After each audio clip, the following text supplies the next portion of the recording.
Hello and welcome to How to Go Independent. Today's episode is an interview with Gerald Robinson, a colleague of mine here in the Dallas-Fort Worth area. Gerald had a long and distinguished career at the Kroger company, ending up as a district manager at the end of his time there. When he finally decided it was time to try something different after the stresses of holiday time and retail, just the general restructuring and downsizings and upsizings that would tend to happen in a large organization. So he decided that being a financial advisor would be a good way to give him more control and flexibility of his time. So, as you'll hear in this episode, he joined a large firm and ended up changing to another large firm before making the leap to independence. Hope you enjoy it, and anybody who's at a wirehouse right now and is concerned about maybe going a little later in life, maybe closer to retirement than to college graduation. Gerald's story is a great one to show that you can pull this off if you have the right mindset and the right approach. And I think he's finding it's a great fit in terms of nearing what might be a typical retirement age for some people. He's continuing to try and grow the business, partner up with people, build a team. So without further ado, here is my interview with Gerald.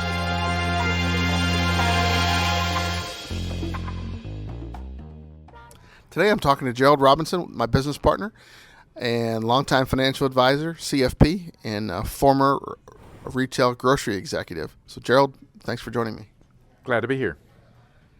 Why don't we jump right in, and Gerald, why don't you tell us a little bit about your background and kind of what you did before becoming an advisor, and if you want to roll right into how you ended up getting in the business.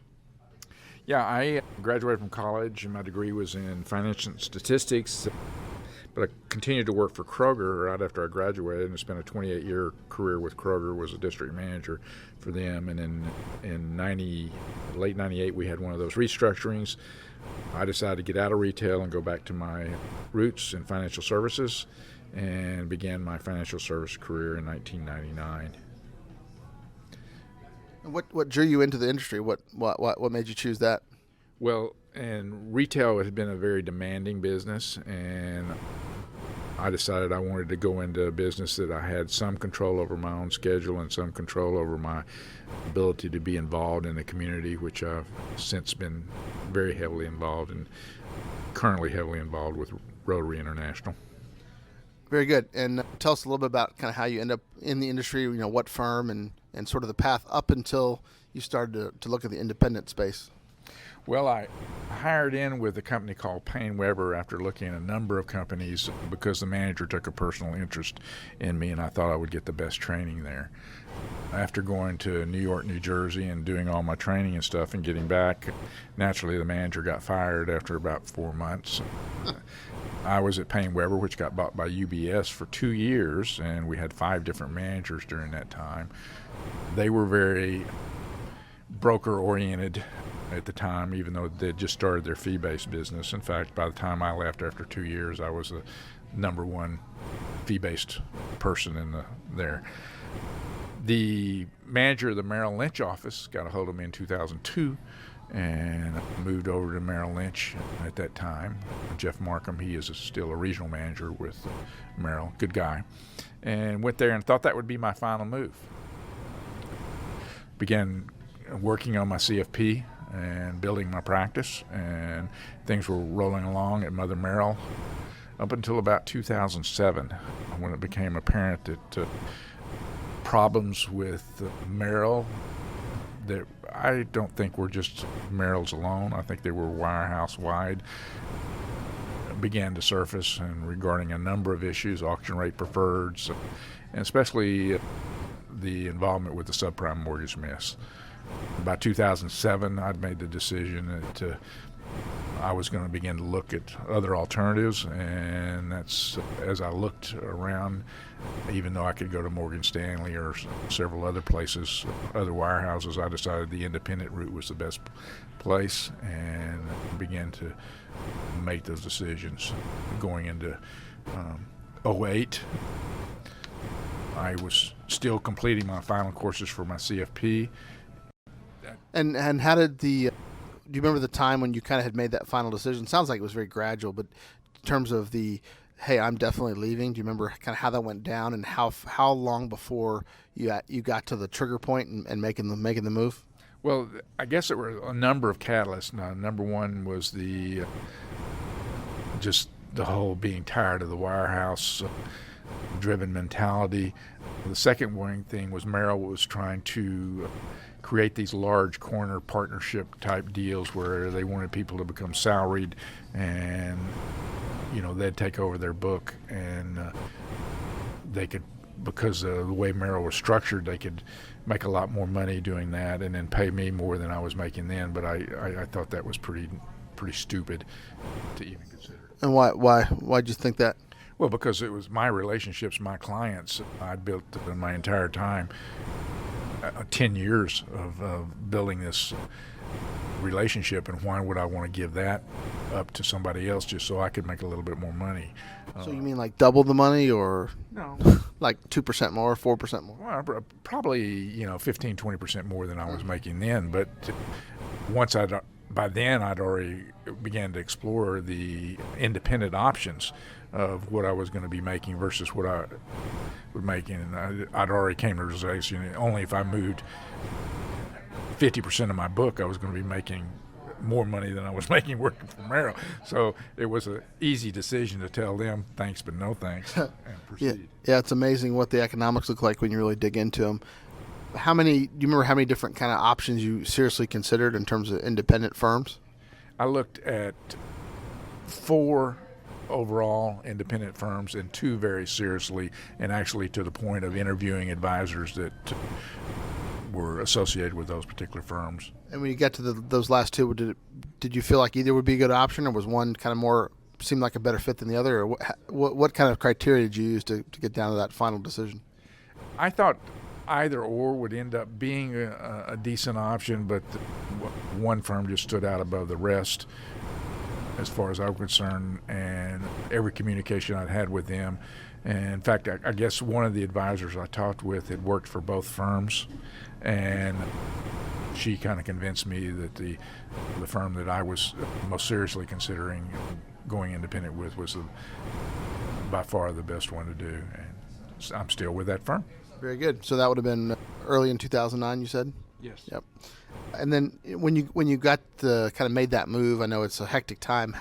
What was your retention like? How many clients came over? Tell us a little bit about that process and how it ended up business-wise. Well, the move was a little bit challenging because I was a sole OSJ office at the time. I'd taken my 24 and was my own branch manager, so I didn't have a lot of staff. So it was a pretty significant time, and the paperwork moves and all the paperwork involvement and all that was a challenge. So I worked a lot of hours. That's just part of what was there. But I was very, very happy, and that I was able to retain 90% of my book. So naturally, I started off making more money as an independent than I'd ever made working in the wirehouse. Well, that's awesome. That's great to hear. And you were already pretty advisory focused from the very beginning, correct? Yes. My book was very heavily advisory oriented. It's always been in the 90% range, and currently I'm 96% advisory. And if you don't mind sharing, what other how about the rest of your profile of your business in terms of types of clients, the kind of your very broadly your investment approach, or kind of your do you have any particular niche you focus on, or tell us a little bit about how you do things?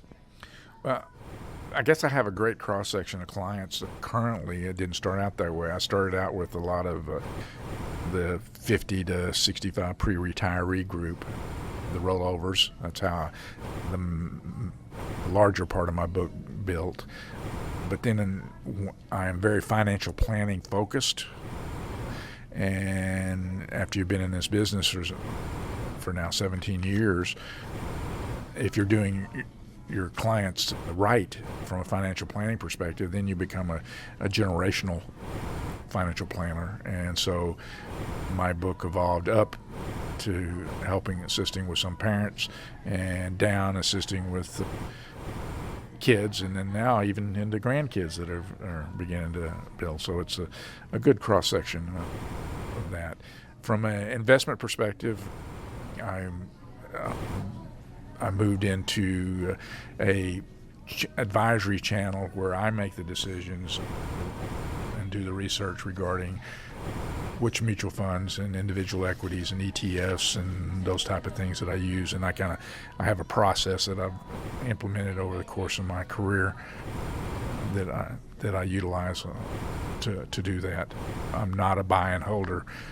I consider myself to be a strategic tactical asset allocator. Very good. And then I know that one of the benefits I see from being independent are all the options available and how we set things up. How have you decided to go about setting up an office? Well, when I first started to look at being independent, I looked at, when coming out of wirehouse, you're used to the staff and this, the office and going there every day and doing all that kind of stuff. And I'm a pretty disciplined and focused person, so I had no problem in looking at that. And I looked at the option of getting an office like some Edward Jones people had, or working with some other independent advisors within the conjunction of their particular office. And after looking at financial requirements for doing that, I decided to go ahead and just office out of my own home, and I've utilized that ever since. Because, again, almost all my clients want to meet at either their home or at lunch or dinner somewhere else, and that's where I do my reviews and my financial plan updates and such as that.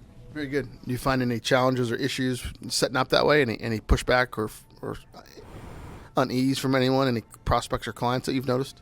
No, not really. I haven't had much pushback at all since I started that, and since I've now developed into a team.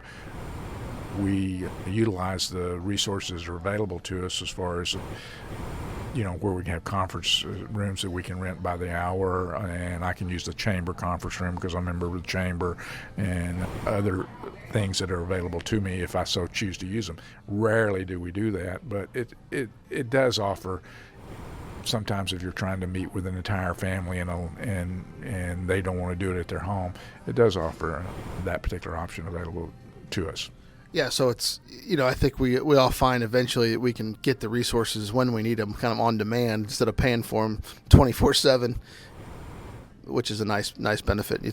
If you think about how many times you're actually meeting with someone who's going to care where you meet, it's kind of a minority, right? Yeah, and as when I was sitting there looking at my independent business as a model, as I began to look at it, I was being compensated significantly greater than I had been in a wirehouse, but I also had responsibility for everything that the wirehouse used to provide. And coming out of a retail environment, I'm a very cost-conscious person as far as overhead costs are concerned, so I wanted to look at options that provided me the ability to be able to provide for my clients as best for every need that they had, but do it in a fashion that was made economic sense to me, so that I wasn't just burdening myself with a lot of overhead. Yeah, I think it makes sense. A lot of us are prone to, like you said, going to replicate what we already had without thinking, well, do we really need that? Because didn't you drive all the way down to Fort Worth from you lived in the same place, right? Yeah, I live up north of Fort Worth, and I drove to Fort Worth every day of the week while I was at Merrill, and then my manager began to let me, because of my involvement in the community, spend 2 days a week actually working out of my own home. Oh, okay, I didn't know that. Yeah, and that gave me a little bit of better feeling about being able to start it from there. Okay, so you weren't going cold. That's interesting. Yeah, I think no one in their right mind would consider, I don't think, setting up a new office for your independent practice downtown and driving all that way. But, in a lot of other ways, so I think we tend to do that. What about staffing and other resources that you find are kind of critical to in your business? Or tell us a little bit about the evolution of your business in regards to your staff. Well, since I'm not a young whippersnapper, finding staff has been a significant challenge for me. As my book continued to grow, I reached out and found some part-time administrative people to help me with that. But I was constantly on the lookout for partners. In fact, I joined an RIA with the sole purpose of helping provide me some local support, but also helping me find the teaming up capability, so I wouldn't, if I was in Kenya or Uganda or Costa Rica, my clients could be taken care of. And that's been, that happened in about 2012, late 2012, that I made the move from being a solo SJ into a hybrid RIA model. Did that have much impact on your day-to-day doing business? Well, really, it had a significant impact, I think, on me, because it gave me the capability of feeling that degree of comfort that there was a local source there available to me.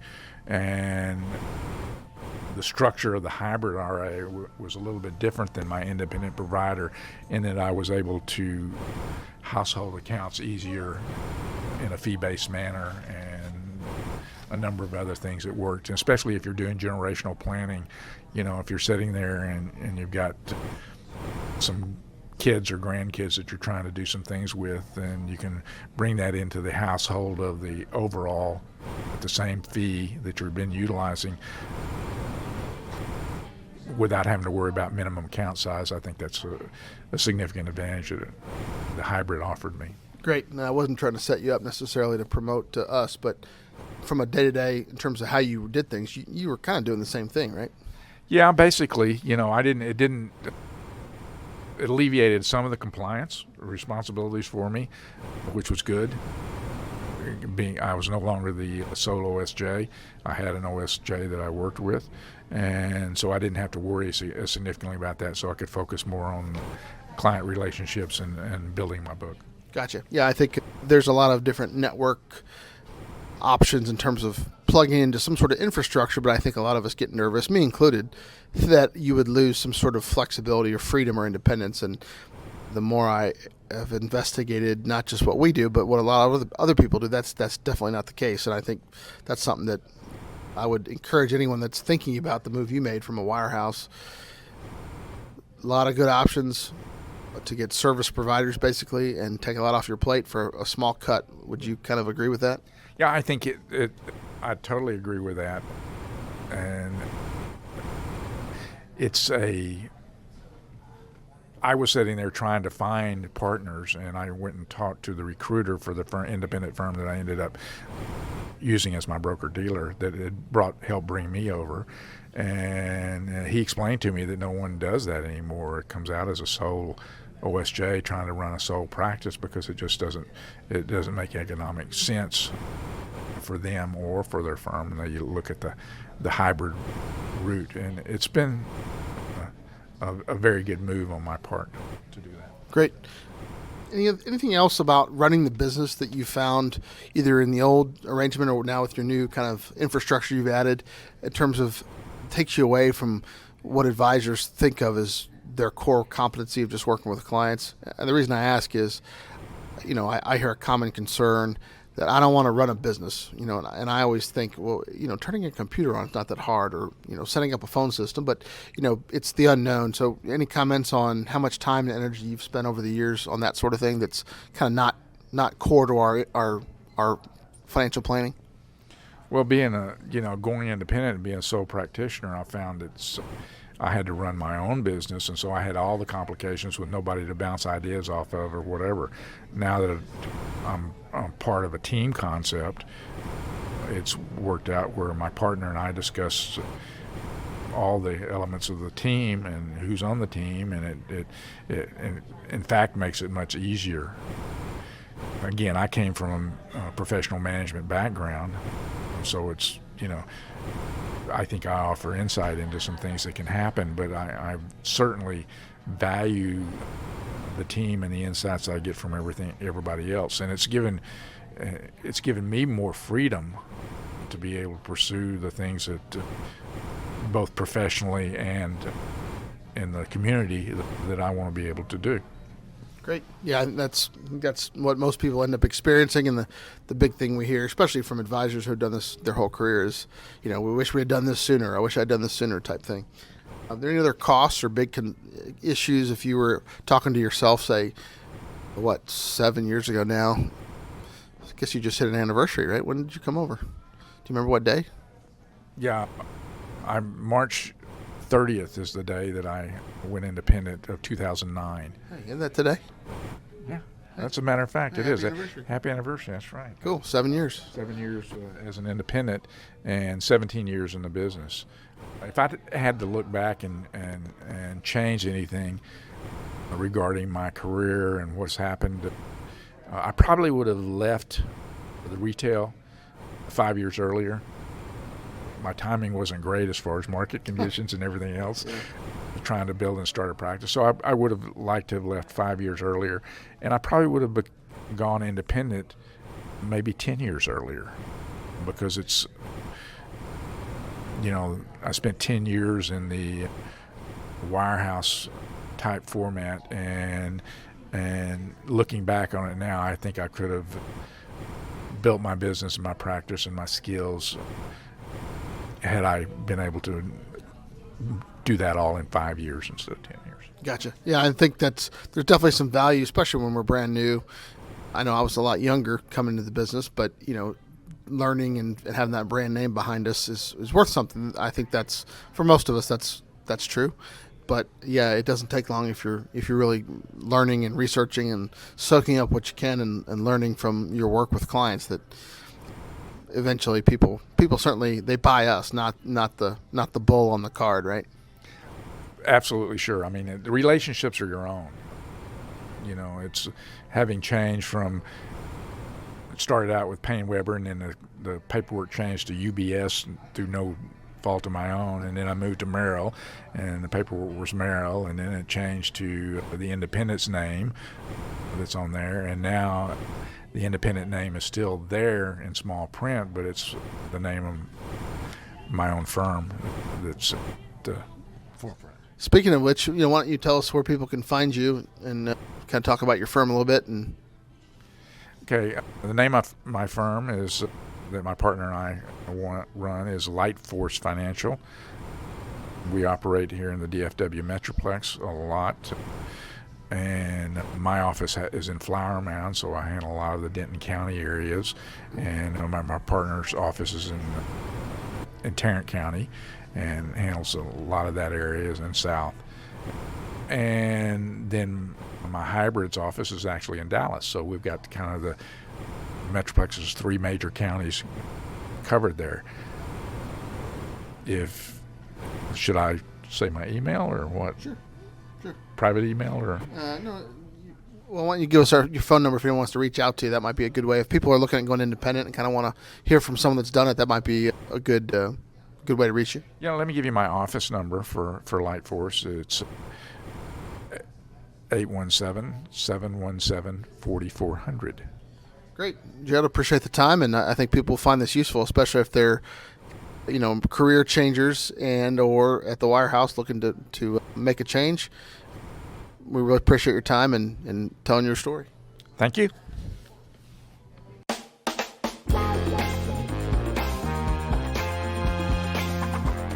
And there you have it. Hope you enjoyed the conversation with Gerald. You can tell he's built a very thoughtful, solid practice after a very long career doing something else. So I think his story really is a good testament to the fact that there's never a time that's really too late to go independent if it's something that fits you in your life. He's built a practice that will continue on after he's retired someday, which he's not planning to do anytime soon, and he gets to make that call because he owns the practice. So one other thing I forgot to ask him about that he has some interesting expertise on is the topic of Roth IRA conversions.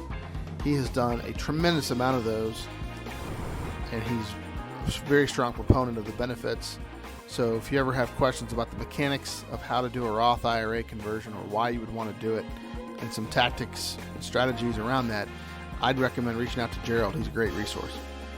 That's all for today, and please join us next time, but thanks for being here this time. Take care.